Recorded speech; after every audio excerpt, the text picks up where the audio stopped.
ओम नमः शिवाय गुरवे सच्चिदानंदमूर्तये निष्प्रपंचाय शांताय निरालंबाय तेजसे। हरि ओम श्री गुरुभ्यो नमः। हरि ओम।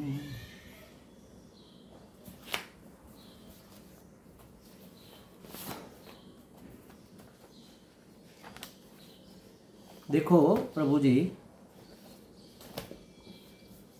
हरिद्वार का भागवत जी का ज्ञान यज्ञ बहुत अच्छे से समाप्त हुआ। भागवत जी का महात्म्य प्रथम स्कंद और दूसरा स्कंद चतुश्लोकी के बाद भी एक प्रकरण 10वां वो भी चर्चा में लिया गया। बहुत आनंद भी आया, लोगों को भी पसंद आया। फिर हमने सोचा कि पुरुषोत्तम मास चल रहा है, अब इसके पीछे सावन मास आने वाला है, तो क्यों न भागवत जी का अध्ययन, भागवत जी की चर्चा थोड़ी थोड़ी करके चालू रखी जाए। इसलिए आज हम तीसरे स्कंद की शुरुआत कर रहे हैं। डेली आधा पौना घंटा इस तरह से हम YouTube के माध्यम से अपने चैनल से सुन लिया करेंगे। और जो कैंप में नहीं आए थे, जिन लोगों ने ये ज्ञान यज्ञ का पहले दूसरे स्कंद का श्रवण नहीं किया है, वो हमारी चैनल पर जाकर सब्सक्राइब करके फिर उसको भी सुन सकते हैं। महात्म्य पहला दूसरा दोनों स्कंद। और हाँ, एक बात उसमें है, 2-3 प्रवचन ऐसे थे जिसका अपनी नासमझी के कारण, मतलब कौशल्य हमारे में इतना नहीं है मोबाइल चलाने का, तो इसके कारण हम उसका रिकॉर्डिंग ठीक से नहीं कर पाए। कुछ पिन विन ढीली हो गई थी तो आवाज़ उसमें नहीं थी, उस वीडियो को हम नहीं डाल पाए, तो उसके लिए क्षमा चाहते हैं। अब तो डायरेक्ट रिकॉर्डिंग हो रहा है, कोई पिन विन नहीं है, तो अब के ये प्रॉब्लम तो नहीं होगा। और आवाज़ भी यहाँ नहीं आती है, वहाँ तो फैन का हमिंग आ रहा था, इसलिए वॉइस पिन डालना पड़ रहा था और वो ढीली पड़ रही थी, तो ये सब दिक्कतें आई थी। अब तीसरे स्कंद से थोड़ा थोड़ा डेली हम उसकी चर्चा में आगे बढ़ेंगे। हमें लगता है डेली तो शायद न कर पाए, बीच बीच में वो प्रश्नोत्तर भी साधकों के जो आते हैं उसकी चर्चा भी कर लिया करेंगे। या ऐसा भी किया जा सकता है कि 1-2-3 दिन प्रश्नोत्तरी की चर्चा के लिए रखें और बाकी के दिनों में भागवत जी का अध्ययन करें, अध्यापन करें, इसकी चर्चा करें। तो सोचा था कि ऐसा ही किया जाना चाहिए। इसलिए आज से हम तीसरे स्कंद की शुरुआत करने जा रहे हैं। तो ओम सच्चिदानंदरूपाय विश्वोत्पत्त्यादि हेतवे तापत्रय विनाशाय श्रीकृष्णाय वयं नुमः। हमने देखा वहाँ हरिद्वार में जो हमने अध्ययन किया, उसमें हम वहाँ तक पहुँचे थे कि द्वितीय स्कंद में श्रीमन नारायण और ब्रह्मा जी के संवाद के द्वारा केवल मैं ही मैं था इत्यादि विषय रूप चतुश्लोकी द्वारा भागवत जी का संक्षेप में निरूपण किया गया। और ब्रह्मा जी और नारद जी के संवाद के द्वारा उसे 10 लक्षण से थोड़ा विस्तृत भी किया गया। और अब शेष नारायण द्वारा कहा गया वही भागवत अति विस्तार से कहने के लिए तीसरे स्कंद की शुरुआत होती है। ओम नमो भगवते वासुदेवाय। शौनक सूत संवाद के अनुसार सुखदेव जी कहते हैं कि एक बार जब विदुर जी अपना सुविधापूर्ण घर छोड़कर वन में चले गए, त्यक्त्वा स्वगृहम, उनका यह त्याग कोई बेबसी का त्याग नहीं था, कोई पलायन नहीं था, वैराग्यपूर्ण त्याग था। ज़्यादातर संसार में तो ऐसा होता है, कोई संकट आ जाए, बेबस हो जाए तो घर छोड़कर चले जाए, हम अपनी जिम्मेदारियों को न निभा सकने के कारण ये पलायन का त्याग होता है। या तो कोई ऐसा आ जाए कि मुंह छुपाना पड़े, तो ये बेबसी का त्याग होता है। लेकिन यहाँ पर तो विवेकपूर्ण, विवेक से ही वैराग्य जागता है महाराज। पूर्ण विवेक अगर नहीं हुआ है तो संसार से पूर्ण वैराग्य नहीं होगा। वह स्मशान वैराग्य हो सकता है। जैसे किसी मुर्दे को जलाने जाते हैं तो लगता है अरे कल तो हमसे बातचीत हो रही थी, आज ये आदमी चला गया, ऐसा ही है संसार, आज ये गया कल हमें जाना है, क्या लेकर आए थे क्या लेकर जाएंगे, सब यही धरा का धरा रह जाएगा धरा पर। ये सब बातें मन में आती है, ये स्मशान वैराग्य है। लेकिन वहाँ से बाहर निकलते ही फिर से संसार के मोह जाल में फंस जाते हैं, मैं मेरा और मेरे लिए के जंजाल में पड़ जाते हैं। अहमता ममता और कामना, बस कर्तृत्ववादी भोक्तृत्ववादी के पीछे पड़े रहते हैं। तो ये पूर्ण वैराग्य नहीं है और वास्तविक वैराग्य भी नहीं है। लेकिन यहाँ पर विदुर जी ने अपना घर छोड़ा, सुविधापूर्ण घर, समझो कि राजा के चाचा थे तो सुविधा तो मिलती ही होगी, मिली ही होगी। और नगर में, राजधानी में वो बस रहे थे, मंत्री भी थे, सलाहकार भी थे धृतराष्ट्र के। तो पूरा सुविधापूर्ण घर छोड़कर वन में क्यों चले गए? वन में क्या सुविधा मिलेगी? न खाने को भोजन मिलेगा ठीक से, न रहने को घर मिलेगा, किसी गुफा में पड़े रहना पड़ेगा, या तीर्थ स्थान में जाएंगे तो किसी आश्रम में रहेंगे।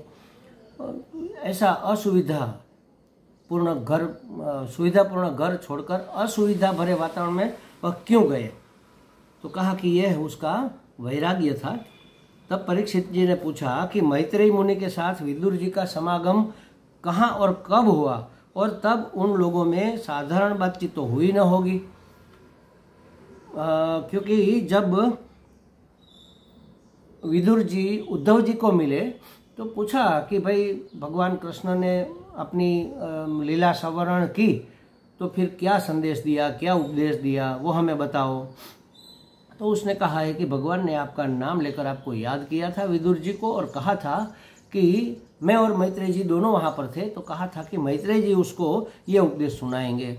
मैं तो अभी, मेरी मानस स्थिति ऐसी नहीं है कि मैं उपदेश आपको ठीक से सुना पाऊँ, क्योंकि बड़े अपमानित होकर निकले थे राजमहल से, और कृष्ण का विरह भी तो सता रहा था। भगवान के बगैर किसका मन लगता है? ऐसे परम भक्तों का मन तो एक क्षण के लिए भी भगवान के बगैर नहीं लगता। तो उसने कहा मेरी मानस स्थिति भी ऐसी नहीं है, आपको मैत्रेयी जी यह संवाद सुनाएंगे। इसलिए यहाँ परीक्षित जी ने पूछा कि मैत्रेयी मुनि के साथ विदुर का समागम कहाँ हुआ, कब हुआ? और तब दोनों महात्मा है ना, मैत्रेयी ऋषि है, विदुर जी भी महात्मा है। तो ऐसे उत्कृष्ट श्रेष्ठ पुरुषों के बीच कोई सामान्य बात तो हुई ना होगी, क्योंकि साधु महात्माओं की बुद्धि तो तत्वग्राही होती है, वो तत्व की चर्चा करते हैं, संसार की चर्चा नहीं करते। हमारे यहाँ भी क्या होता है, हमारे गुरुजी, चाहे आप कोई भी बात करो, हमारा भी यही रवैया रहा है, आप कोई भी प्रश्न करो उसका उत्तर हम अध्यात्म शास्त्र की दृष्टि से ही देंगे, उसको वहीं पर खींच के ले जाएंगे। आप कहोगे कि महाराज जी घर में सुख शांति नहीं है, बेटे हमारा कहना नहीं मानते, बहू ये हमें मान पान नहीं देती है, हम क्या करें? तो हम ये नहीं कहेंगे कि व्यवहारिक कोई उत्तर हमें, हमसे ज़्यादा तो आप जानते हैं, तो व्यवहारिक उत्तर हम नहीं देंगे। हम तो कहेंगे कि इसके पीछे का कारण, मूल कारण क्या है। हमारी ममता हमें परेशान करती है, हमारी अपेक्षा हमें दुखी करती है। हमारी अपेक्षा है कि बहुएं हमारी सेवा करे, हमारी आज्ञा में रहे, बेटे हमारा कहा माने, हमें हथेली में रखे, पानी मांगे तो दूध हाजिर करे। ऐसी हर एक माँ की, हर एक माँ बाप की अपेक्षा थोड़ी बहुत तो रहती है कि बुढ़ापे में बेटा हमारी लाठी बनेगा बुढ़ापे की, लेकिन ऐसा होता नहीं है। तो दुखी बेटा नहीं करता है, हमारी अपेक्षा करती है। एक बात, दूसरी बात, पूर्व के कई जन्मों के ऋणानुबंध लेकर आए हैं हमारे घर, तो जब तक उसे देना है तब तक हमें प्रेम देगा, और जब उसको ऋण लेना है तो फिर हमें उसको प्रेम सुविधा इत्यादि देना पड़ेगा। कभी सुख दुख भी लेना देना पड़ सकता है। तो कई कारण इसके पीछे होते हैं। इसका जरा चिंतन करेंगे तो मन को शांति रहेगी और अपेक्षा धीरे धीरे निवृत्त होगी। तो अपेक्षा नहीं रहेगी तो कोई अपेक्षा नहीं है जिससे उसका कोई दुख नहीं होता है महाराज। तो ऐसी तत्व की बात उसमें से भी निकल सकती है। तो ये दोनों तो महात्मा थे, विचक्षण मेधा वाले थे, भगवान के परम भक्त थे और निकटवर्ती थे भगवान के, स्वपरिकर ही मान सकते हैं, उसके स्वपरिकर में से थे। तो ऐसे दो महात्माओं का मिलन हुआ, साधु महात्माओं का, तो उसकी बुद्धि तो तत्वग्राही होती है। तो मात्र नाम रूप आभास को ग्रहण करने वाली उसकी बुद्धि नहीं होती। हमारी बुद्धि क्या है, नाम रूप तक जाती है कि भाई ये स्त्री है, ये पुरुष है, ये फला आदमी है, ये अफसर है, उसका रोल जो है उसको ही हम वह मान लेते हैं कि ये पुलिसमैन है, ये टीचर है, ये हमारी मम्मी है, ये हमारे पिताजी है, ये स्त्री है, ये पुरुष। ये नाम रूपात्मक जगत पूरा का पूरा है। लेकिन इस नाम रूप को आधार बनाकर जो चैतन्य अभिव्यक्त हो रहा है, वहां तक हमारी दृष्टि नहीं जाती, हमारी बुद्धि की वहां तक पहुंच नहीं है। क्योंकि राग द्वेष से रंजित है ना हम। राग द्वेष पूर्वक राग द्वेष के चश्मे पहनकर देखेंगे तो नाम रूप ही तो दिखेगा। जो हमारे अनुकूल है उसके प्रति राग, जो हमारे प्रतिकूल है उसके प्रति द्वेष होगा। तो ये महात्मा लोगों की दृष्टि ऐसी राग द्वेष युक्त नहीं थी, तत्वग्राही थी। तो इसलिए उन्होंने नाम रूप या आभास को ग्रहण करने वाली उसकी बुद्धि न होने के कारण कुछ अच्छी चर्चा की होगी, ऐसा पूछा। तो इतना उत्तम प्रश्न सुनकर सुखदेव जी प्रसन्न हो गए और बताया कि यह उस समय की बात है जब मैं मेरा में फंसे हुए धृतराष्ट्र, देखो मैं मेरा माने मोह, मोह से अंध, आंखों से तो अंध थे लेकिन भयंकर मोह से अंध थे। थोड़ा बहुत अज्ञान है उसको मूढ़ कहेंगे, लेकिन ये तो विमूढ़ थे, महामूढ़ थे, बुद्धि से भी अंध थे, विवेक से भी अंध थे और आंखों से भी अंध थे। विवेक कर ही नहीं पा रहे थे ना, बेटे के मोह में इतना फंसे हुए थे, आसक्ति में। इसको प्रेम नहीं कहेंगे महाराज, ये तो आसक्ति है, मोह है। तो धृतराष्ट्र यह जानते हुए भी कि उसका बेटा दुष्ट है, उसी का पक्ष लेते रहे और यहाँ तक कि उन्होंने कृष्ण की बात भी नहीं सुनी। तब धृतराष्ट्र को कुछ बेचैनी, अशांति अनुभव हुआ, क्योंकि भगवान की बात नहीं सुनी, निश्चित ही कुछ अनिष्ट होने वाला होने का संकेत ये है। तो अनइजीनेस उसको फील हुई, कृष्ण की बात भी नहीं सुनी। तब अशांति ग्रस्त धृतराष्ट्र ने धृतराष्ट्र को रातों को नींद नहीं आने, उसकी रातों की नींद उड़ गई, समझ लो उसकी नींद उड़ गई। उन्होंने विदुर जी को बुलाया और उपदेश देने के लिए, समझाने के, उसके शोक का निवारण करने के लिए पूछा। तो वहाँ विदुर जी ने जो उपदेश दिया, लंबा चौड़ा उपदेश दिया था, उसको हमारे शास्त्र में विदुर नीति के नाम से जाना जाता है। सुंदर उपदेश है विदुर नीति का, प्रसिद्ध है। विदुर जी ने कहा कि महात्मा, संक्षेप में यहाँ तो बताते हैं, वहाँ तो बहुत लंबी बात थी, यहाँ तो जो संदर्भ है उतनी ही बात कहेंगे। विदुर जी ने कहा कि महात्मा युधिष्ठिर, देखो युधिष्ठिर को महात्मा कहा, महान आत्मा है, इसके हृदय में सबके लिए जगह है, सबको एकोमोडेट करता है, उसके लिए दुश्मन नहीं है।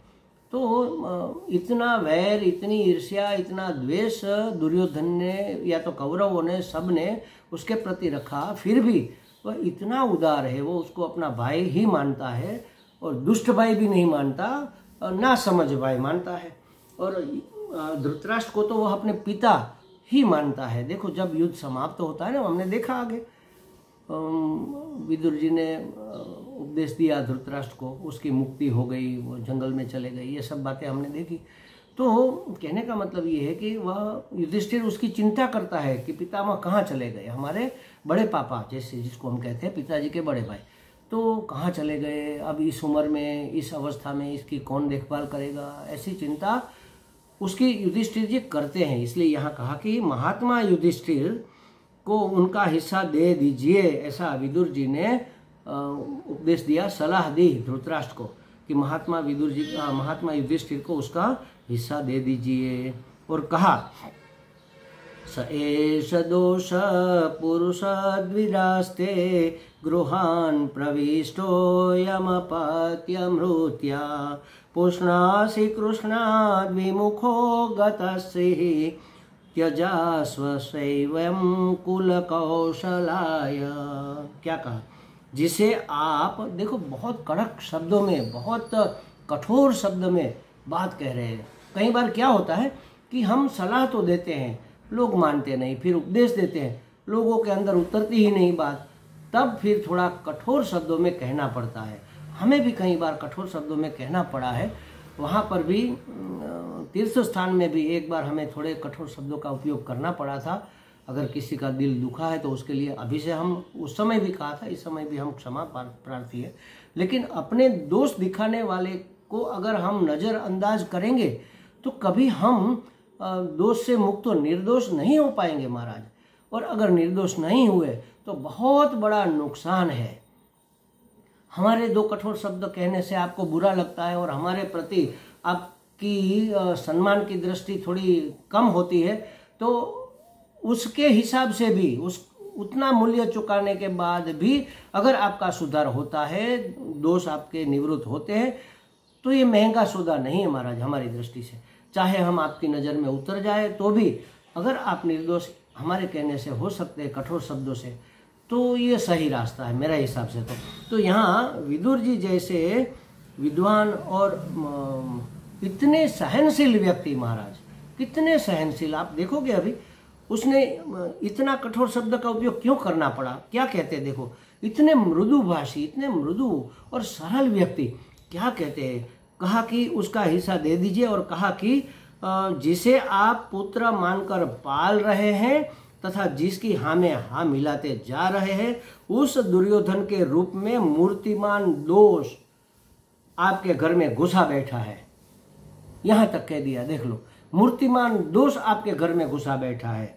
यह साक्षात श्री कृष्ण का द्वेष करने वाला होने के कारण आप भी पुत्र मोह में श्री कृष्ण से विमुख होए जा रहे हैं।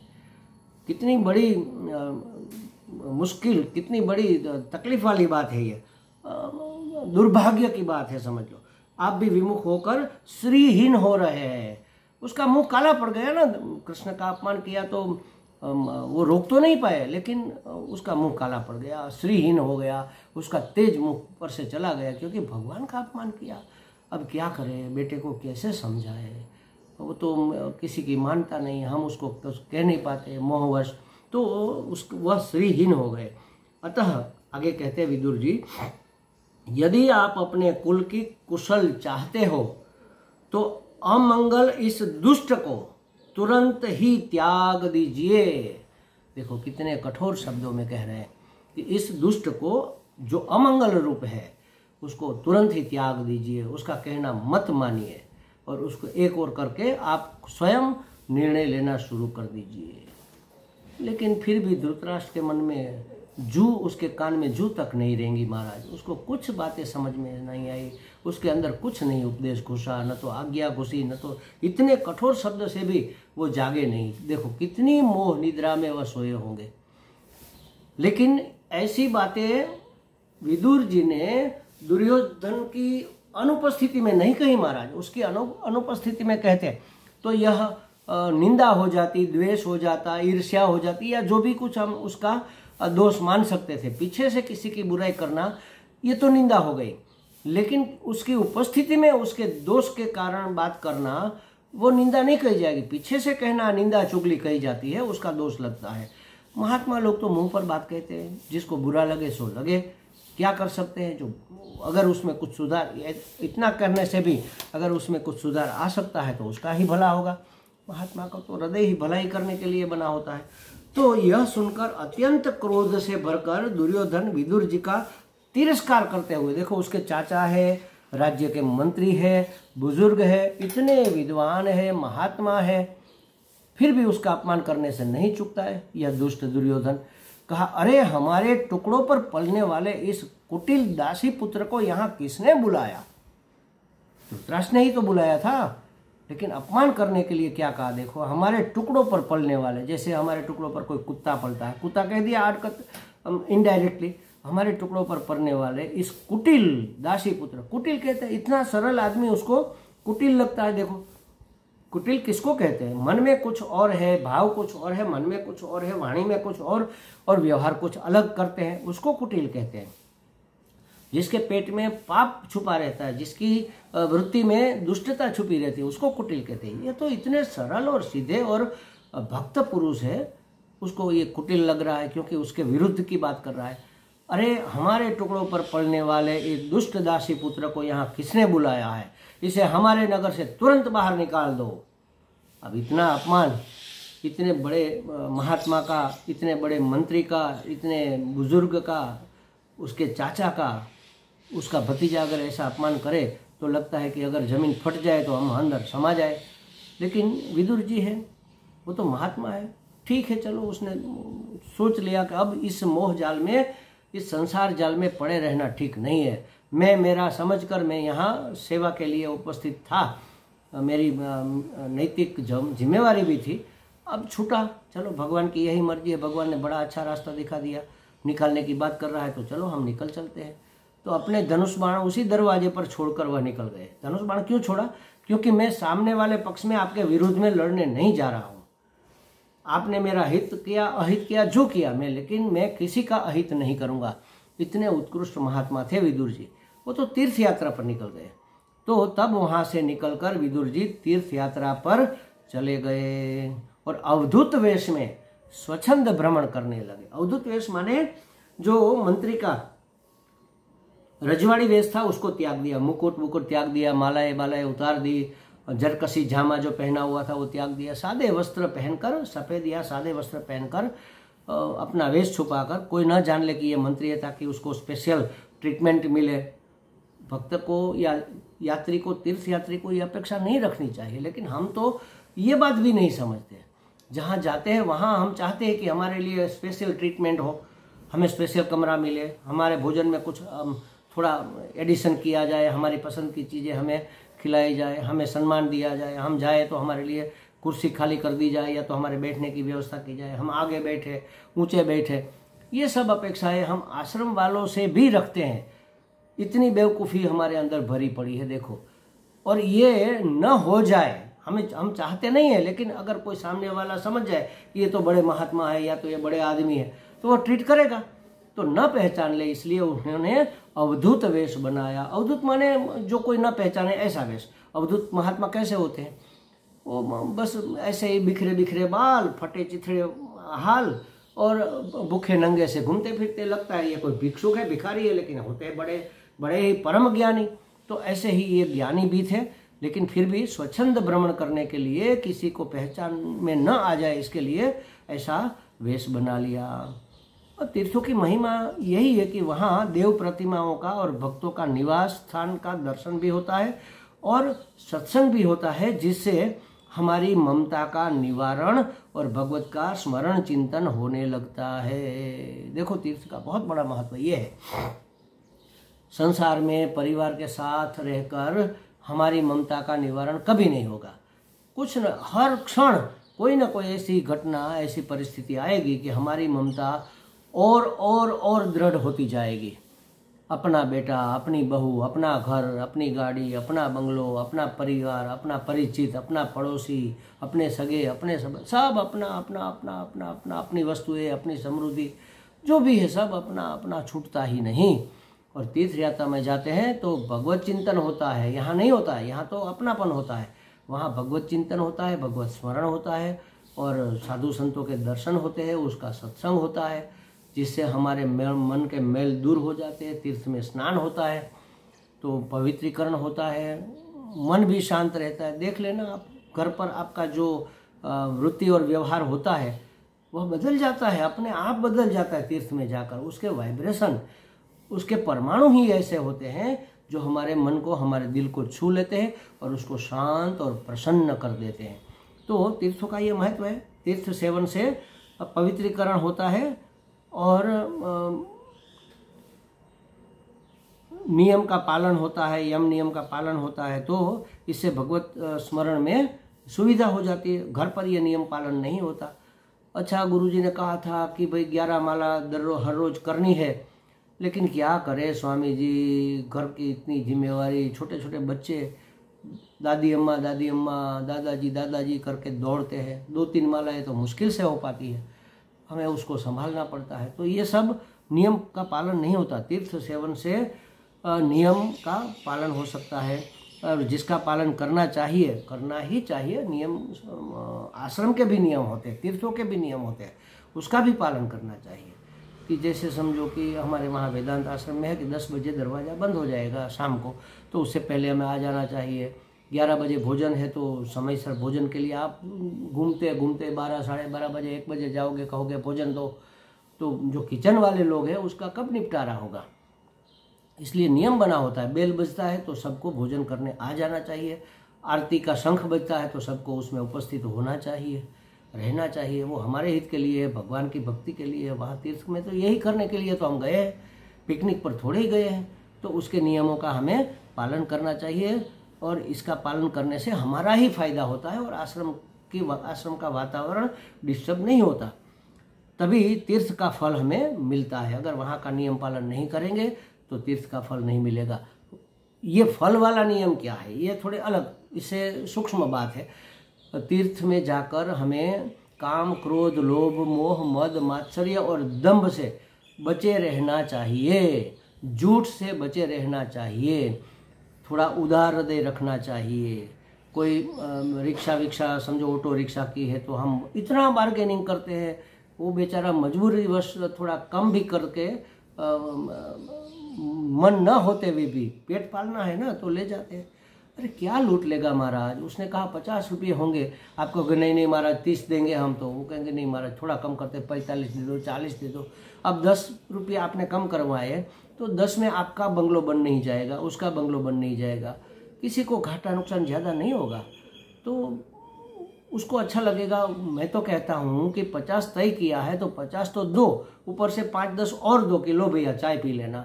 इतना खुश होगा, उसके दिल से इतनी दुआएं निकलेगी, आपकी तीर्थ यात्रा सफल हो जाएगी। तो कहते हैं यहाँ कि तीर्थ के नियमों का सेवन करना चाहिए, उसका पालन करना चाहिए और तभी तीर्थों का फल मिलता है। शास्त्र में कहा भी है, यस्य हस्तौ च पादौ च मनश्चैव सुसंयतं दानं तपश्च कीर्तिश्च स तीर्थफलमश्नुते। क्या मतलब है इसका? जिसके हाथ, पांव, जीभ, मन, ये 4 चीजें, हाथ, पांव, जीभ और मन काबू में माने संयम में रहते हैं, जो दान करता है, तीर्थ में दान का बड़ा महत्व है, जो दान करता है, तप करता है, कीर्तन करता है और जिसकी कीर्ति उत्तम माने कि जो साधु है उसका सेवन करता है, उसको तीर्थ का फल प्राप्त होता है। महाराज उदारता से दान वहाँ पर तो किया जाता है तीर्थों में। कोई साधु संत मिले तो उसको दक्षिणा देते हैं, आश्रम में कुछ डोनेशन देते हैं, तो कोई तीर्थ का कोई जीर्णोद्धार हो रहा है तो अगर हो सके हमारी कैपेसिटी है तो उसका हम कंट्रीब्यूशन करते हैं। और तब करना माने क्या, वहाँ जो असुविधा हमें हो रही है उसको प्रसन्नतापूर्वक, अप्रतिकार पूर्वक सहन करना कि ठीक है चलो तीर्थ में है, पंखा धीमा चलता है, एसी नहीं है तो चला लेंगे, और क्या, घर पर तो सब सुविधा भोगी, क्या फायदा, क्या फर्क पड़ा, यहाँ नहीं सुविधा मिलेगी तो क्या फर्क पड़ जाए, मर थोड़े ही जाएंगे, थोड़ी नींद देर से आएगी और क्या, रात ठंडी हो जाएगी तब नींद आएगी, थोड़ा पंखा धीरे चलता है। अगर या तो कोई और सुविधा है, समझो कि हम तो 1-1:30 बजे भोजन करते हैं, यहाँ तो 11 बजे करना पड़ता है, तो 1 दिन लगेगा महाराज, फिर अपने आप बॉडी उसके हिसाब से सेट हो जाएगा। तो इसको कहेंगे तप।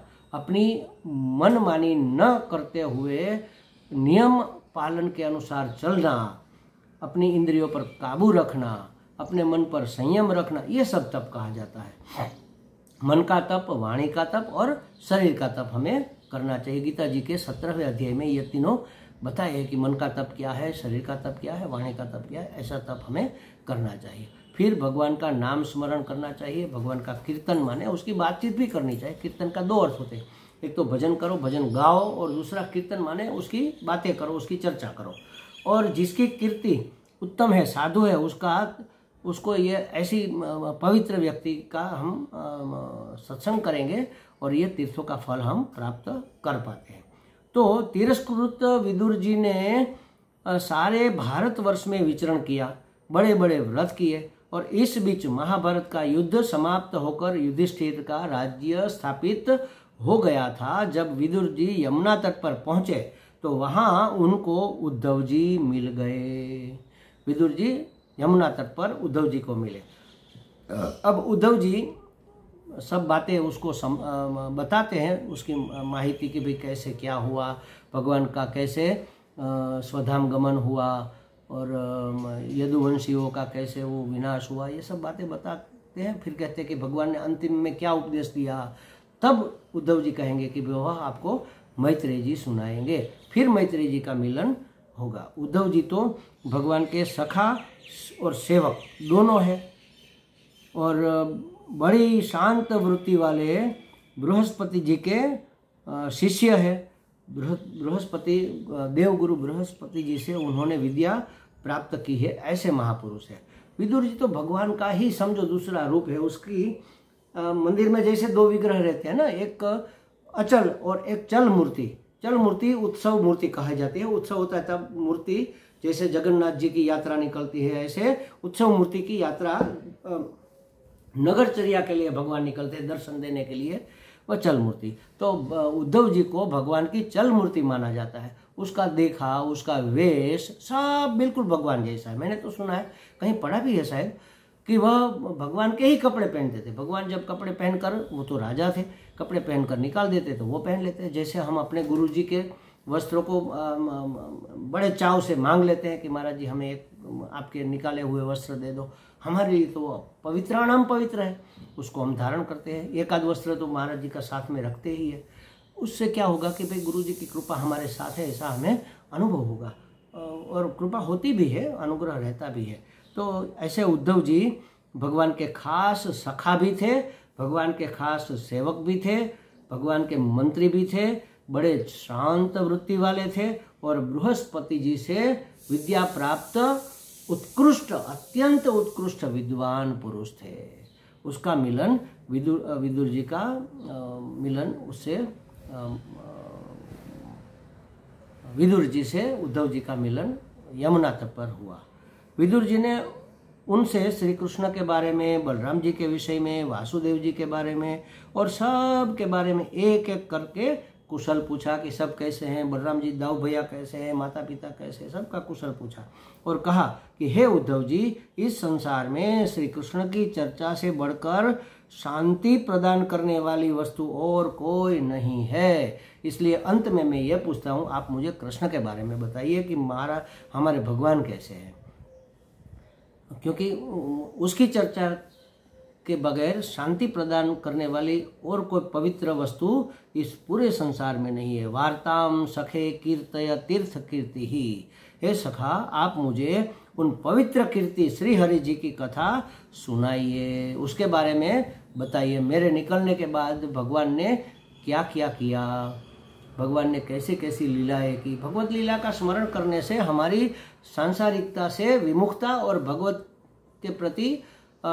के प्रति अभिमुखता हो जाती है। यह अत्यंत सुंदर उपाय है भगवत अभिमुख होने का। क्या फायदा भगवत अभिमुख होने से? भगवान की कृपा तो बरस ही रही है, हमें अनुभव क्यों नहीं आती? क्योंकि हम भगवत विमुख है। भगवत के सन्मुख हो जाए, उसके अभिमुख हो जाए, पात्र अगर सीधा रहा तो बारिश का पानी अपने आप उसके अंदर समा जाएगा, लेकिन पात्र उल्टा रखेंगे तो चाहे कितना भी बारिश हो, एक बूंद भी पानी हमें नहीं मिलेगा। भगवान की कृपा तो अनराधार बरस रही है महाराज, लेकिन हमारा पात्र उल्टा है, हम भगवान के अभिमुख नहीं है, संसार के अभिमुख और भगवान के विमुख है। तो जब भगवत चर्चा होती है तो हमारा मन भगवत अभिमुख होता है, हमारा हृदय भगवत अभिमुख होता है और तब मन में शांति और भगवान के अनुभव का अनुग्रह का हमें अनुभव होता है कि अरे भगवान ने हमें कितना दिया है, कितना दिया है। हमारी योग्यता से अनेक अनेक अनेक गुना भगवान ने हमें दिया, कितनी कृपा। हम तो जैसे भगवान के लाडले ही है और भगवान ने हमारे ऊपर कितनी दया की है, कितने संकटों से हमें बचाया, कितनी बीमारियों से, कितने एक्सीडेंट के मुंह से हमें बाहर निकाला है। महाराज हमारे और आपके बीच भी इतने सारे जर्म्स यहाँ घूम रहे, अगर एक जंतु भी हमें लग जाए तो जीना मुश्किल हो जाए महाराज। उससे हम भगवान बचाए रखते हैं, कितनी बड़ी कृपा है। इस कृपा का अनुभव कब होगा? जब हम भगवान के अभिमुख होंगे। और अभिमुख होने के लिए उत्तम उपाय है भगवत चर्चा, भगवान की लीलाओं की कथाओं को सुनना कि भगवान ने कब क्या किया, किस अवतार में भगवान ने क्या किया, इसके बाद भगवान ने क्या किया, और उसको समझे कि भगवान ऐसा करके किस प्रकार हम पर या सब पर उपकार कर रहे हैं, किस प्रकार हमारा उद्धार कर रहे हैं। भगवान किसी का वध नहीं करते महाराज, राक्षसों का भी भगवान ने वध नहीं किया, उसका उद्धार किया। शिशुपाल को सुदर्शन चक्र से उसका सर काट दिया, तो हमें तो लगता है कि भगवान ने शिशुपाल का वध कर दिया, लेकिन वहाँ बैठे सभी लोगों ने देखा कि शिशुपाल के हृदय से एक ज्योति, चैतन्य ज्योति निकल कर भगवान में समा गई। देखो, उसको भगवत स्थान मिल गया, भगवान के हृदय में स्थान मिल गया, वैकुंठ मिल गया, मुक्ति मिल गई।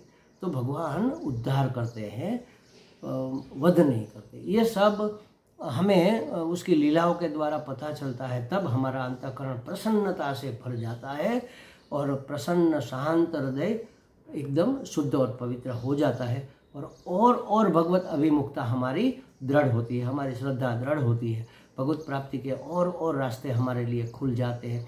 हमारी अध्यात्म यात्रा में बहुत बड़ी गति आती है महाराज। इसलिए भगवत कथा सुनना चाहिए।